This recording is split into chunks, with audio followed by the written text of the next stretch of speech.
Hey everybody, this episode of Better Content Everywhere is all about podcasting.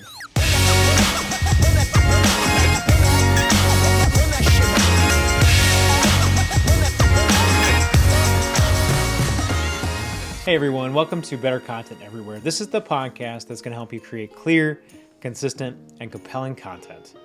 Our digestible and bingeable episodes are giving you one key learning every single episode in a format that slides right into your schedule. So today we're talking about podcasts, and we're going to specifically spend some time talking about how can you operationalize it.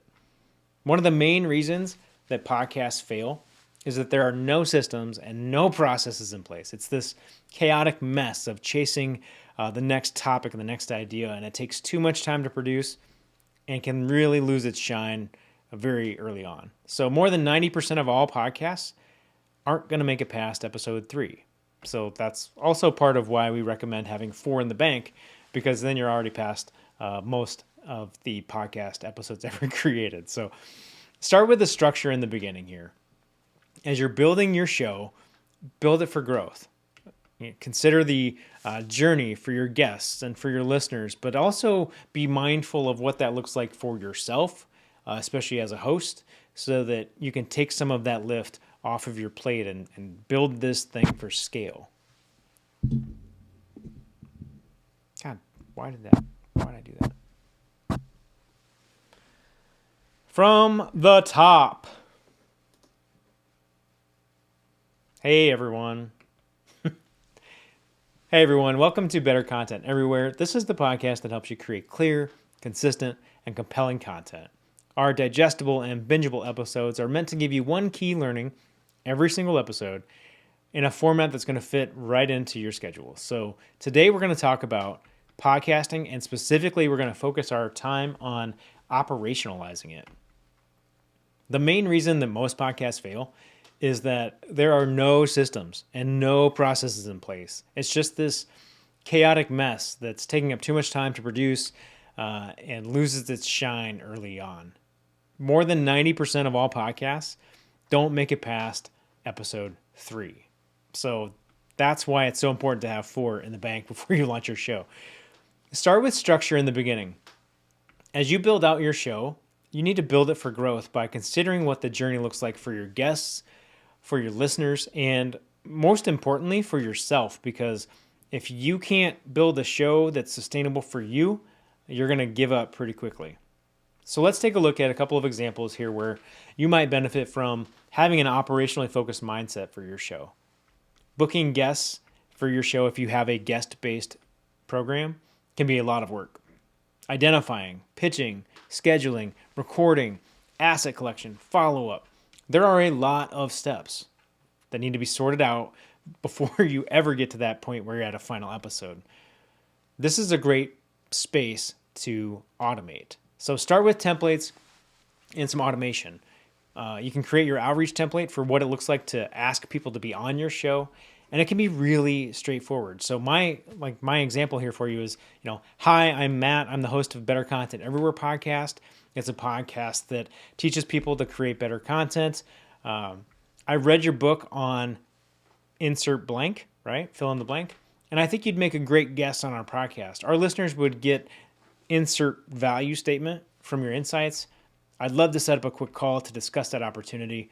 If you could, please use my calendar link and book a time that would work out well for you. One of the great time savers here is the scheduling link, because it makes it really easy for your prospect to book a convenient time, and it takes out all of that really annoying back and forth trying to find times that work. It's like you're not having to ask, how about next Tuesday at 10? No, how about Tuesday at 11? How about next Friday at 5? None of that has to happen. So then set yourself up with a 3-message sequence for your pitch targets, and you can use your favorite CRM to make things easy. And if you don't have a CRM, you should have one. But if you don't have one, no problem. You can use your calendar to set to-dos and reminders for yourself so that you make sure that these sequences are going out and happening. Once you get to yes, you should be leveraging automation there as well, because that's going to help you schedule prep calls. It's going to help you with recording dates, reminders about asset collection, et cetera, et cetera, et cetera. So recording, for example, that really should be an automatic sequence of emails that has the instructions in it to help provide any key technical instructions, any reminders like make sure you're using headphones, and then send reminders for your guest the day before recording, as well as an hour before the recording time. This can be the difference between someone making it to the show and needing to reschedule. And there's few things worse than having a guest lined up and then having to try to get them rescheduled and do the show again, especially if you're not sticking to your editorial calendar and batching yourself with your recordings to stay ahead by several weeks. So once you've recorded your episode, you're going to have a lot to do. It needs to be edited. It needs to be distributed. And all of that requires a tremendous number of outputs. But there are some great tools that are going to help with that creation. My friend Kurt Schmidt, he introduced me to a tool called Cast Magic. And frankly, this was a game changer for me. It leverages AI to help create many of the outputs that you're going to need to distribute your podcast. Now, is it perfect? No, none of this stuff is, right? But it gets you down the path a lot faster than having to try and create all of that from scratch. Don't forget, this is an important step. Follow up with your guests post-show. A lot of folks don't do this step. Always send a thank you. Let them know in advance when their episode's going to drop.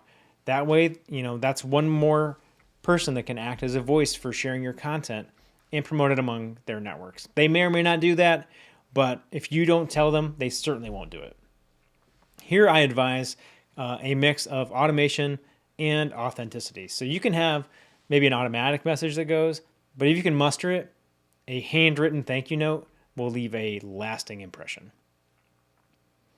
There are really so many opportunities with systems and processes within what it takes to create a good podcast. These are just a few of the ways that can help you kind of get started on your journey. If you've got questions or want some help, I'd love to talk to you about this. This really gets me ramped up.